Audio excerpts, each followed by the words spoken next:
Good morning, everybody. I'm actually going to try again. Facebook seems to be having difficulties this morning.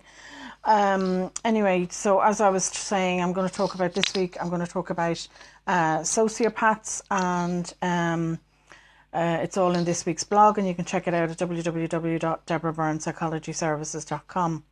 And my name is Deborah Byrne, and I am known as DBpsychology across social media.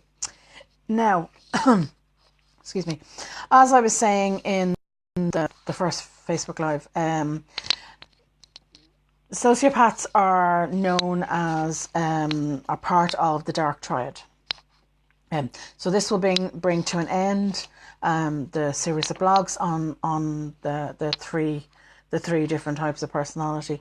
So you have narcissists, which I spoke about, and psychopaths, which was the first blog. And this week we're going to talk about sociopaths and psychopaths.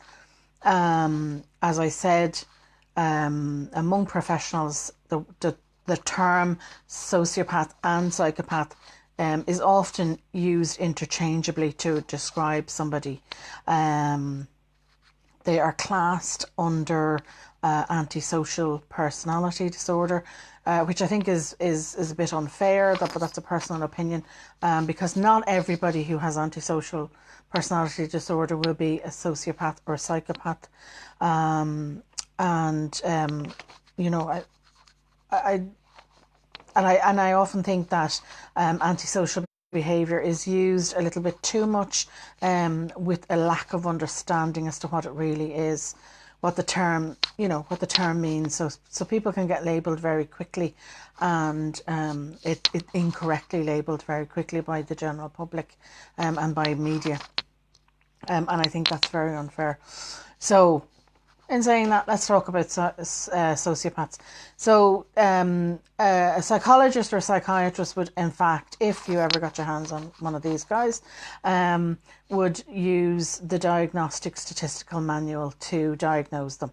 Now, under that manual, there is a list of criteria which would be used, and it would state that they have very good intelligence, they're unreliable, they're liars, insecure.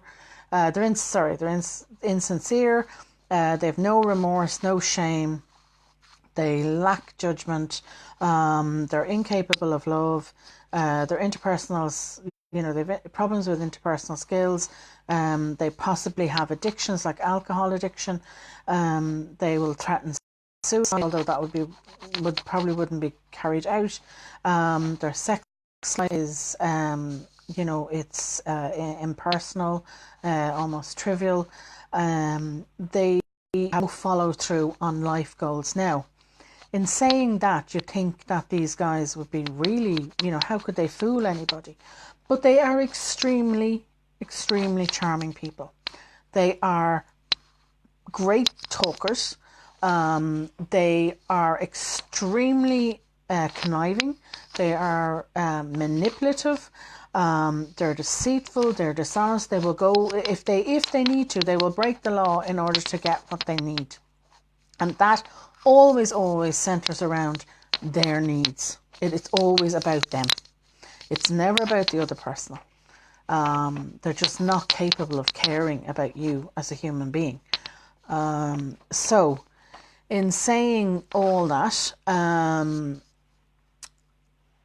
they are capable of morphing into the person that they need to be in order to get what they want. And that could include, changing sexual orientation. It'll be anything, absolutely anything, to get you to do and give them what they want and need from you. And then once they have that, then you're discarded. They have no care at all for how they have hurt you, or the fact that they will hurt you. They just don't care. They will, as I said, they're great talkers, so they will very quickly get out of you any any little thing that you perceive as a weakness, and they are something that might have, and they will use that to their advantage. They will always play on any sort of insecurity you may have, anything that you may have done in the past that you feel any sort of guilt about, anything you feel ashamed about. They will always play on that in order to manipulate you. So my big advice to you really is to protect yourself. You need to protect yourself from these type of people.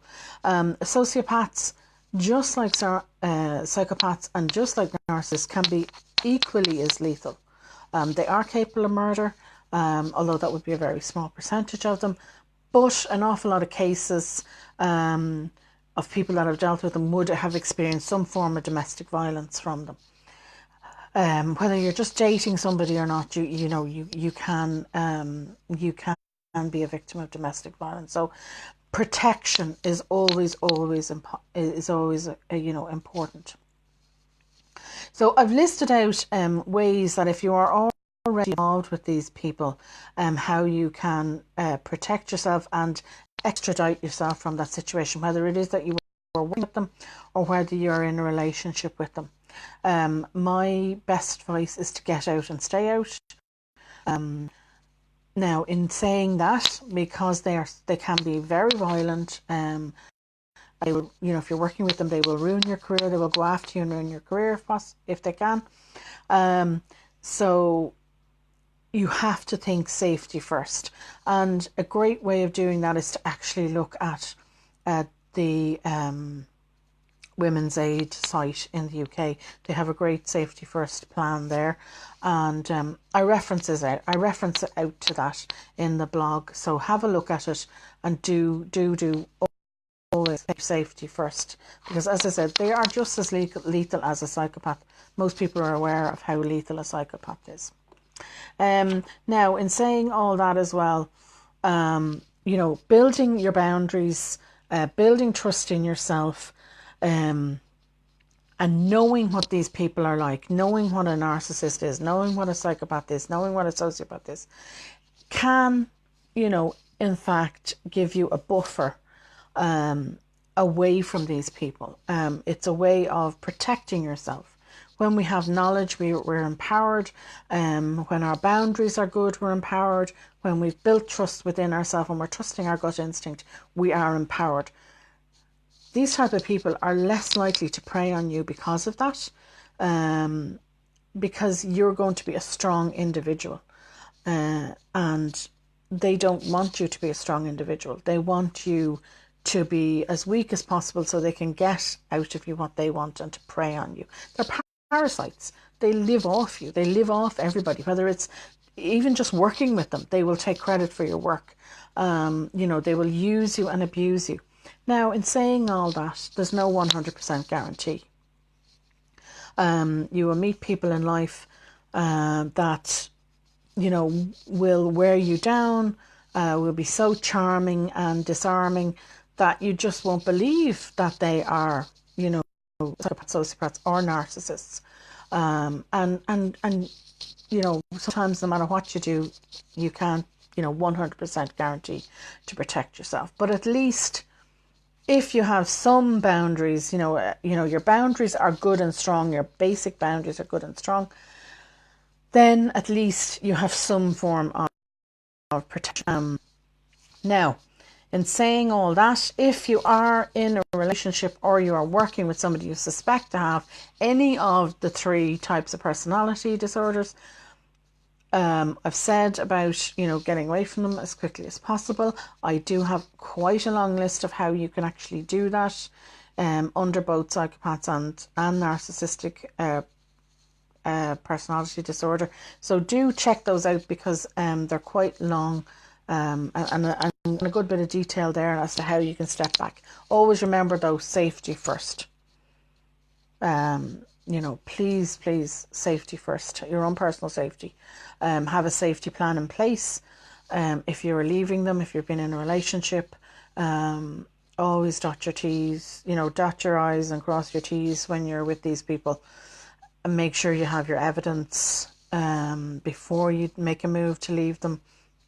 And even if you want to leave a job with, you have a boss or somebody, a colleague that you've been working with on a team, and they, they are, making your life miserable, always have your evidence in place before you actually make a move. It's the best way to protect yourself. Get legal advice, follow a safety plan, and get yourself into therapy. In fact, before you make the move, get yourself into therapy. And I will leave it at that this morning, and thank you all for listening. I hope to see you next week. I'll be talking about special needs parents, guilt, how to help yourself if you feel guilty as a special needs parent. I'll be talking about that next week. So check out the blog again, www.DeborahByrne-Psychology-Services, and apologies again for not being able to do this on a Wednesday as normal. So good morning.